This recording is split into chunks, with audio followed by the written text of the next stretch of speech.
Assalamualaikum Bu Rita, apa kabarnya? Waalaikumsalam Bu Jaki. Alhamdulillah baik Bu Jaki. Anak-anak di kelas bagaimana Bu? Alhamdulillah anak-anak baik Bu. Apakah ada yang mau dibicarakan pada siang hari ini? Iya ada Bu, ada hal yang mau saya sampaikan terkait pembelajaran saya di kelas. Saya memiliki kendala terkait mata pelajaran yang saya ampu Bu, di mana ada siswa yang masih kurang dalam hal membaca. Padahal saya itu ngajar di jenjang SMK Bu. Semoga pada pertemuan pada siang hari ini dapat mencerahkan saya dengan ide-ide atau mengatasi permasalahan saya Bu. Oh begitu. Apa yang Ibu harapkan pada pertemuan kita pada hari ini? Saya sih berharap Bu pada pertemuan kali ini dapat mencerahkan atau ide-ide atau solusi untuk permasalahan yang belum bisa pada siswa yang belum bisa membaca itu Bu di kelas yang saya ajar sehingga siswa dapat mengikuti pembelajaran materi yang saya ajarkan dengan baik Bu. Oh, jadi pada hari ini Bu Rita ingin mendapatkan solusi terbaik untuk permasalahan siswa yang belum bisa membaca. Kalau menurut Ibu Rita, siswa yang dikatakan sudah baik dalam membaca itu yang seperti apa? Kalau menurut saya, siswa yang sudah baik dalam membaca itu, eee, yang sudah dikatakan baik dalam membaca bukan hanya sekedar lancar, Bu, lancar dalam membacanya, namun siswa tersebut juga dapat memahami isi dan makna dari bahan bacaan tersebut, Bu, kayak gitu. Hmm, menurut Bu Rita, misal idealnya siswa itu yang dikatakan dapat rentang 10 itu, kondisi siswa Ibu berada pada posisi berapa dari 1 sampai 10? Untuk kondisi siswa saya, kalau diukur dari rentang 1 sampai dengan 10, maka ada di posisi 3 Bu. Karena siswa yang saya, eee, sudah karena siswa saya itu sudah mengenal huruf namun tidak bisa mengeja. Jadi seperti itu, Bu. Apakah ada kemungkinan bisa mencapai 10? Ada, Bu. Wah, melihat potensi tersebut, apakah ada hal yang bisa Ibu bantu untuk meningkatkan kemampuan membaca siswa tersebut? Ada sih Bu, ada beberapa hal yang pernah saya analisis gitu Bu. Siswa tersebut sudah tahu huruf, namun saat membaca masih mengeja. Kemudian sehingga ketika dikasih teks bacaan, tersebut sulit untuk memahami isi dan makna bacaan tersebut. Sehingga saya memberikan opsi kepada siswa tersebut itu ada dua opsi. Opsi yang pertama, si siswa tersebut itu belajar dengan teman sejawatnya. Kemudian opsi yang kedua, saya bisa melakukan pembelajaran tambahan di luar jam pembelajaran. Jadi membimbing siswa tersebut untuk membaca gitu Bu di luar jam pembelajaran. Wah, berarti sudah ada solusi ya, hanya tinggal menentukan teknis pelaksanaan saja. Iya betul Bu. Menurut Bu Rita, apa persiapan yang perlu dilakukan pertama? Saya akan melakukan perencanaan mengawali pembelajaran dengan pembiasaan membaca literasi ya Bu pada siswa tersebut setiap kali saya mengajar di kelas itu. Kemudian sehingga siswa tersebut mungkin kalau seringnya membaca akan terlatih gitu Bu, akan lebih lancar lagi dalam membacanya gitu Bu. Adakah seseorang yang bisa membantu Ibu dalam menyelesaikan permasalahan ini? Ada Bu, yaitu wali kelasnya. Oh, bagaimana wali kelas tersebut membantu Ibu dalam menyelesaikan masalah membaca siswa tersebut?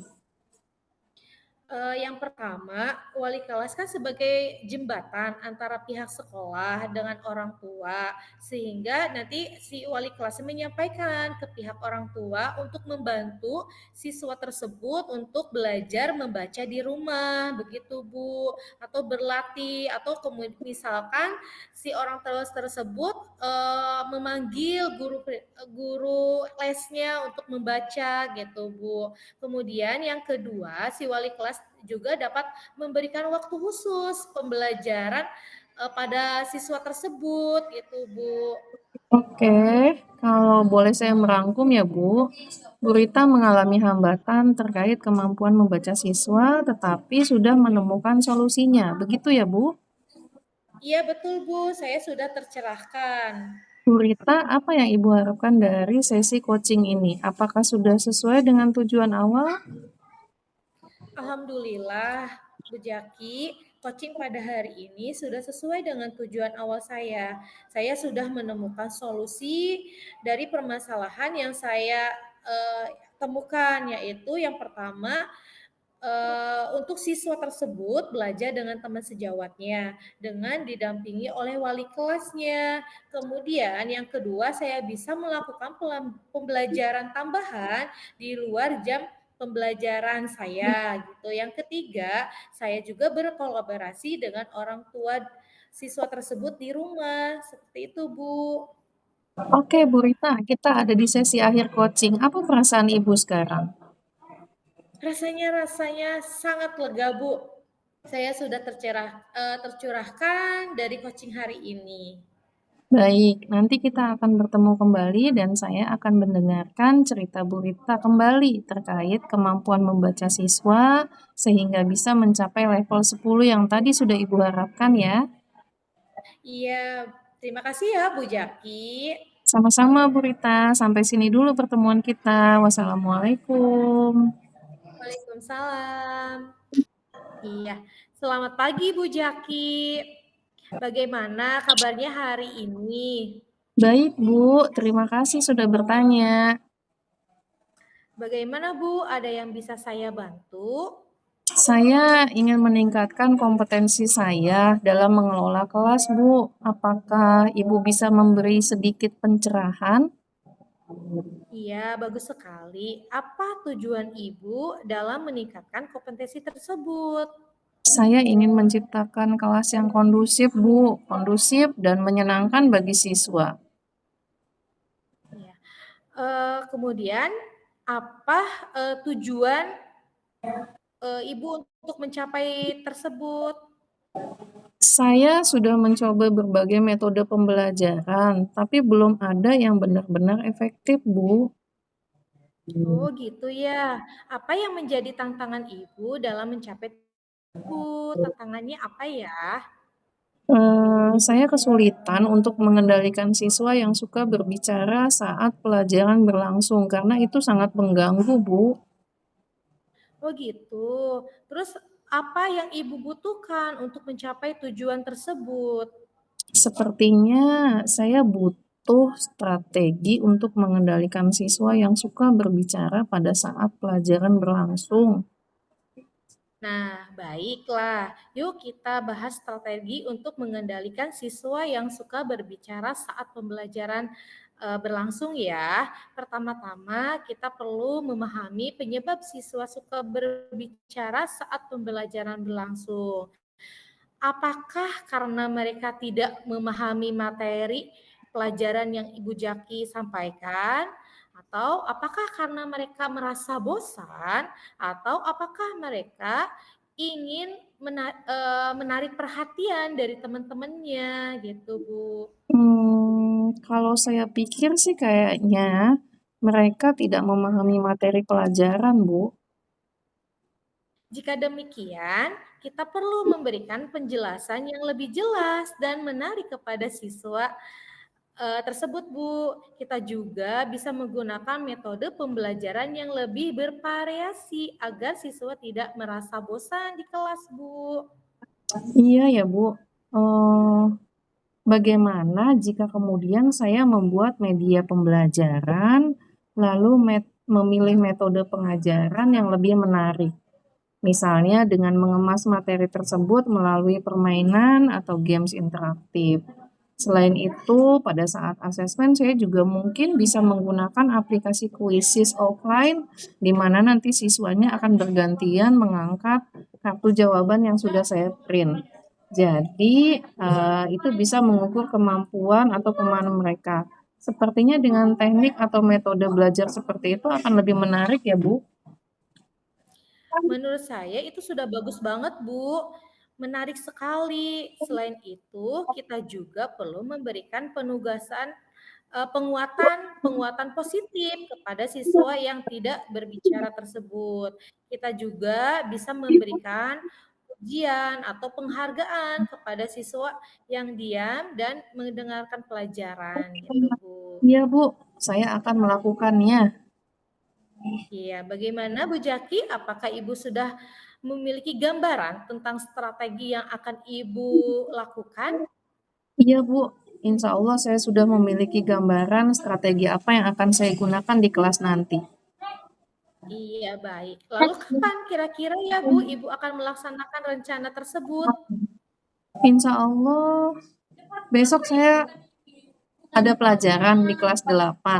Pada saat itu saya akan menggunakan strategi tersebut. Semoga berhasil ya, Bu. Bismillah.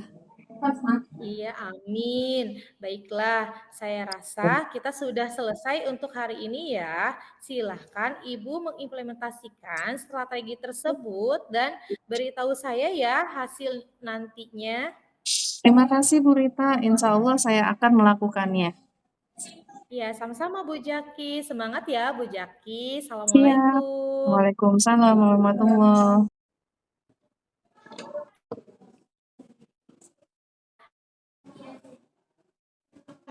Coaching pada hari ini. Nama saya Rita Rahmawati dan rekan saya Ibu Jaki. Refleksi diri yang pertama, apa yang sudah berjalan dengan selama percakapan. Alhamdulillah selama percakapan sudah berjalan dengan baik. Kemudian tahapan-tahapan coaching juga sudah terlihat sesuai dengan alur Tirta, sehingga tujuan dari coaching itu dapat tercapai. Kemudian refleksi diri yang kedua, apakah yang masih perlu diperbaiki atau ditingkatkan? Coach perlu menggali informasi lebih dalam sehingga coach bisa lebih menggali ide-ide kreatif untuk menyelesaikan permasalahan-permasalahan. Kemudian refleksi yang ketiga, apa yang Bapak Ibu lakukan untuk tetap dalam kondisi kehadiran penuh sebelum dan saat melakukan coaching? Ya, jawabannya saya perlu fokus dan saya akan membuat catatan-catatan penting.